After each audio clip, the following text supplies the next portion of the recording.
From One of One Production Studios, broadcasting from NYC, you are listening to Unexpected Success with your host, Joy. Hey guys, so we're back with part 2 of our interview with Dr. Shirley Madhere, New York City-based plastic surgeon. Hello. And hello. And when we were last speaking, we were talking about how you were all schooled up. And, you know, I have all these degrees, you've done it all, and then you decided that you wanted to become a ballerina. How did that happen? How did your family react to this? I need to know the whole play of how this actually played out. Well, temporally speaking, what had happened was it was actually during high school. I danced, I think I started dancing at 8 years old. Oh, wow. Yeah, I started very early, early. And there was a point where I had to decide what I was going to do with my life. It was either going to be become a professional ballet dancer or, you know, go to academic school and not do the ballet dancing thing. And I remember I was in the kitchen and I had some auditions set up with a performing arts school, and I was really torn. I didn't know what to do. And I was in the kitchen, I was dressed and sort of ready to go, but kind of vacillating like, And my mom came into the kitchen and she made herself some coffee, and she was in her robe. And, you know, I asked her, I was like, so what do you think? Do you think I should go on this ballet audition thing to go to the ballet school? Or do you think I should skip it and do the academic school? And I don't remember the exact question, but I was asking her to help me figure it out and give me the answer. And she didn't even turn around. She just kept stirring her coffee and facing the sink. And then she put the spoon down and took a sip. And then she looked at me and she just said, I don't know, it's your life, and walked out of the kitchen. Boom, boom. I love her. And I remember sitting there like, even. Well, dang. I know. Lady, can you help me out? Help a sister out. Yeah, you're my mom. Can't you tell me what to do? You're always telling me what to do every other time. Why are you not telling me what to do now when I asked you for it? So she didn't tell me what to do.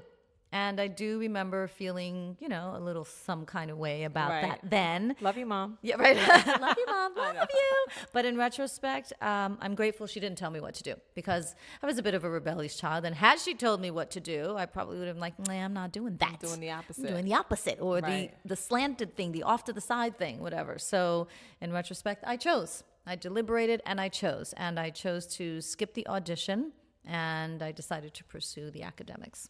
So ballet, I put off to the side, even though I had been dancing for years, and I put it off to the side thinking, you know what, I can always do this as a hobby. I really love it. It's a wonderful discipline. It helped to shape my sense of discipline and responsibility for becoming a surgeon, believe it or not. It helped me a lot. So, and stamina and all that stuff. Right. So I left it then, at least mentally, and I thought, okay, dancing will be my side hustle. Right. So do you still dance? You know, I dance when I'm getting dressed.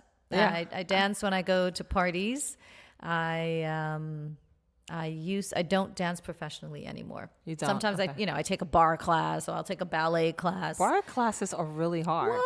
I sit in there and I'm like, and there's always inevitably someone who's like 20 years older than me, killing it, like straight up in the air. Core tight there, and I'm looking at them like, core tight, svelte thighs, and you're thinking, and I think I'm leaving. Actually, no, I'm out of here. I'm out of here now. Like, I think I have to go to the bathroom. Right? I like leave. Oh my gosh, I know the it's thigh shaking thing, the burn. And it doesn't look as difficult as it is. It's deceptive. I give you all credit. I don't take. This is why you're in such great shape. You're in such great shape. Thank you very much. And I'm a yogi. Posture. So you're a yogi now. I'm a yogi. But listen, so the posture thing is very interesting, because as a surgeon, you know, we're always kind of hunched down and looking down. So I had my posture tested the other day because I joined a gym, and they were like, oh, let's evaluate all your numbers and set some new goals. Oh my gosh, I fell for it. And they scanned my body, and actually my posture is really not great. I always thought I had great posture. You have amazing. My posture, I at wouldn't- least I on can't- this computer scan, I'm never going I to was this all gym. lopsided. Right. I was seriously all lopsided, but that was interesting to me. Is it heavy bags? I mean, Yeah, so I do carry definitely heavy bags. Yeah. And one shoulder is, my stronger side is my right side, so that's a little bit thicker. The muscles on that side are a little bit thicker than the other side, so I'm a little lopsided, but that's okay. It's what all makes us beautiful. It's all Asymmetry. Good. It's all good. Yeah, no, it's all good. So I guess my question Yeah. to you is, so you're a plastic surgeon. I'm Yes, sure you ma'am. get all kinds of folks coming through your door. Yeah. What do you do with the patient that says, I want to look like Angelina Jolie, or I want to look like Kim Kardashian? How do you manage those types of patients? I've had quite a few of those Right. in my career thus far, and it's interesting. And initially, very early in my practice, I used to think, okay, this is going to be challenging because she is who she is, and you, the patient, are who you are, and clearly you're not related. So Right. there's some things that are not possible, some things that are not feasible, Right. and even if they were, we Do may you not come want- as close, right, as Right. you as you think you'd like to. So, but now I look upon that as, yes, a bit of a challenge, but more so of an opportunity.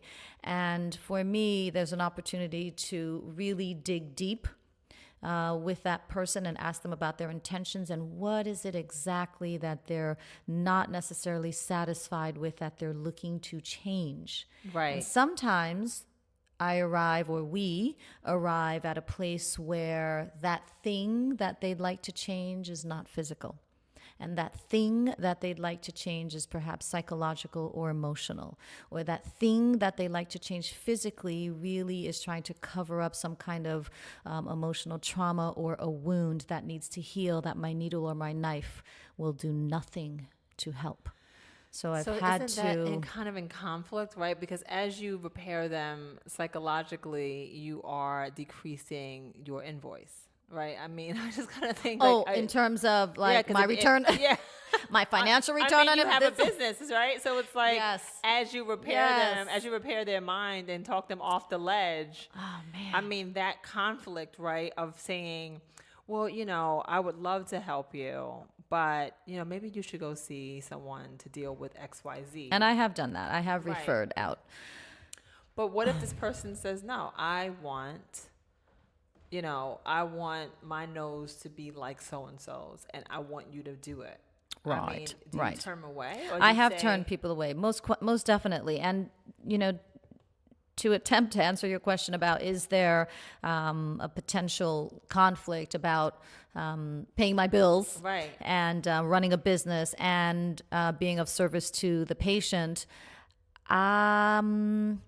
it's not a conflict for me, because I always remember that I am not just a technician, and even though I do run a business, first and foremost is my Hippocratic oath: do no harm, and secondly is to contribute to with integrity, and also to really be of service to this patient/client, whatever you want to call them these days, and really help to empower them to define their best version of themselves. So when I think about that, finances don't really come into play. play. But if I say to you, Dr. Shirley, I want to do X, Y, Z, are you going to tell me no? It depends on how crazy it sounds. Right. And frankly, honestly, it depends on whether or not I am qualified to do that for you. Right. I am very well trained. Do you do face and body? I do face and body. I'm very well trained. I'm very confident with what I can do, but I also have my limitations. I don't do everything. I'm not for everyone. My philosophy doesn't please everyone. I have a certain protocol, but before and after, if you're not feeling it, then it's okay. Right. And that just is what it is. I'm blessed that I'm able to maintain my practice and continue to see my patients.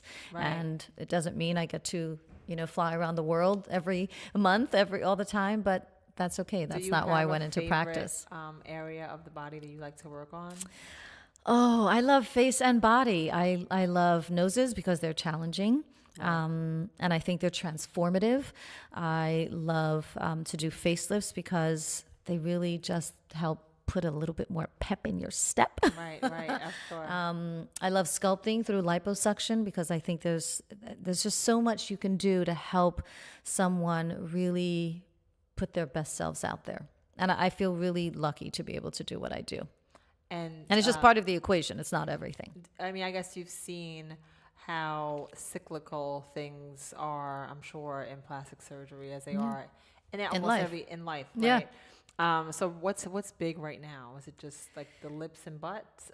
It seems like a lot of lips and butts out there a lot right now, of right? lips A lot and of bums. Inflation, a lot of inflatable objects. Yes, a lot of filling Right, and plumping. a lot of filling and plumping, right. Well, that's one of the things that happens as we age. We lose volume, we lose the plump, we lose the fullness. And when you look upon someone's face and you see fullness, your eyes and your brain think youth. Right. So as we age, we lose the fullness and things start getting flat.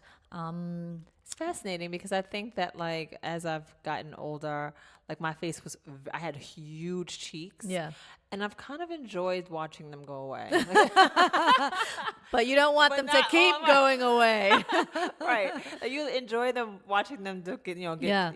like as actually you seeing. mature. Well, as you Yeah. mature, you actually can see your bone structure, right? But then you'll see an old picture like, but my eyes were up here. Yeah, right. Oh, yeah. You know what I mean? I know all about it. I know all about it. So I guess what's next for Dr. Shirley Madhere? Like, what do you see in your future? Good question. I still see myself working at my practice. I still see myself evolving and continuing to see patients and do procedures and help make the world literally a more beautiful place, one person at a time. I do believe that I'm doing That's your that. calling, That's right. my calling. That's my mission and my purpose. Or at least to be able to help them, help people do that through the language of beauty. And it doesn't necessarily mean that I'm out to do, an operation on every person in the world, but some manifestation of beauty.